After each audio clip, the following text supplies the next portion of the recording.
রবীন্দ্রনাথের বাংলায় বুলডোজার চলবে না, নেতাজির ভূমিতে ভয় দেখিয়ে শাসন করা যাবে না। এই কথাগুলো বললেন মমতা বন্দ্যোপাধ্যায়, পশ্চিমবঙ্গের সাবেক মুখ্যমন্ত্রী, যিনি মাত্র কয়েক সপ্তাহ আগেই ভূমিধস পরাজয়ের মুখ দেখেছেন। কিন্তু রাজ্যে বিজেপির বুলডোজার অভিযান শুরু হতেই মমতা আবার সরব হলেন।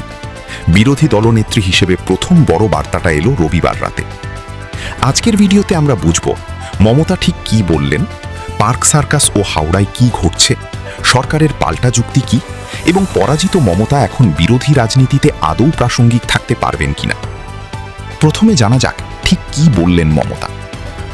রবিবার রাতে সামাজিক যোগাযোগ মাধ্যম এক্সে দেওয়া বিবৃতিতে মমতা বন্দ্যোপাধ্যায় লিখলেন, সংস্কৃতি, সহানুভূতি এবং নিপীড়নের বিরুদ্ধে প্রতিরোধের উপর গড়ে ওঠা একটি রাজ্যে বুলডোজার শাসনের ভাষা হতে পারে না।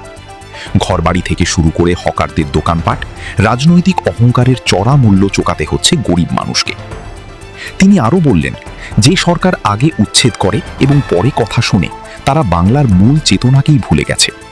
একটি রাজ্য তার সবচেয়ে দুর্বল নাগরিকদের সঙ্গে কেমন আচরণ করছে তা দিয়েই প্রকৃত অগ্রগতি পরিমাপ হয়, তাদের কত দ্রুত মুছে ফেলা যাচ্ছে তা দিয়ে নয়।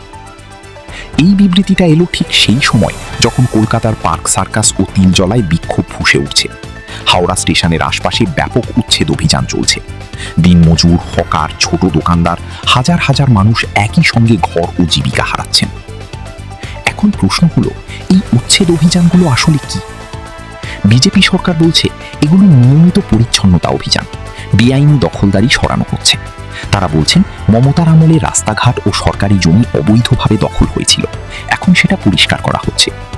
কিন্তু বিরোধীদের প্রশ্ন, সরকার গঠনের মাত্র 2 সপ্তাহের মধ্যে এত বড় উচ্ছেদ অভিযান কেন?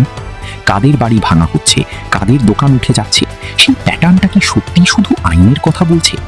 মমতার বিবৃতির রাজনৈতিক গুরুত্বটা কোথায়? গত 4 মে নির্বাচনের ফলাফল এসেছে। বিজেপি পেয়েছে 207টি আসন, তৃণমূল মাত্র 80টি। এই ভূমিধস পরাজয়ের পর অনেকেই ভেবেছিলেন মমতার রাজনৈতিক ক্যারিয়ার কার্যত শেষ। কিন্তু মমতা চুপ থাকলেন না। বিরোধী দলনেত্রী হিসেবে প্রথম বড় বিবৃতিতে তিনি বেছে নিলেন গরিব মানুষের কথা, উচ্ছেদ হওয়া হকার, ভাঙা বাড়ির মালিক, আশ্রয়হীন পরিবার। এই কৌশলটা চীনা। বিরোধিতার রাজনীতিতে যখন নিজের শক্তি নেই, তখন যারা কষ্ট পাচ্ছেন তাদের পাশে দাঁড়িয়ে প্রাসঙ্গিক থাকতে হয়। মমতা সেটাই করছেন। রবীন্দ্রনাথ ও নেতাজির উল্লেখটাও কৌশলী। বাংলার সাংস্কৃতিক পরিচয় ও গর্বের কথা বলে বিজেপিকে বাংলার বাইরের শক্তি হিসেবে তুলে ধরার চেষ্টা। কিন্তু মমতার নিজের বিশ্বাসযোগ্যতার প্রশ্ন আছে। বিজেপি পাল্টা বলছে, মমতার আমলেও তো অনেক উচ্ছেদ হয়েছে। সিঙ্গুর ও নন্দীগ্রামের কথা মনে নেই? রাজনৈতিক প্রতিপক্ষের বাড়ি ও অফিস ভাঙার অভিযোগ তো মমতার আমলেও ছিল। তাহলে প্রশ্ন হলো, এই বুলডোজার রাজনীতির বিরুদ্ধে লড়াইটা কি আদর্শের জায়গা থেকে, নাকি শুধুই ক্ষমতার বাইরে থাকার যন্ত্রণা থেকে?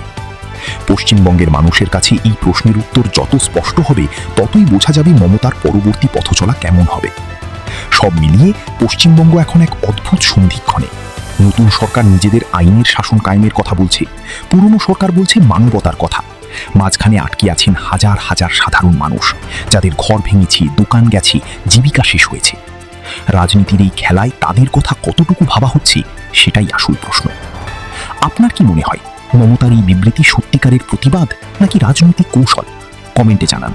ভিডিওটি ভালো লাগলে লাইক করুন, শেয়ার করুন এবং চ্যানেলটি সাবস্ক্রাইব করে বেল আইকন টিপে রাখুন। দেখা হবে পরবর্তী ভিডিওতে।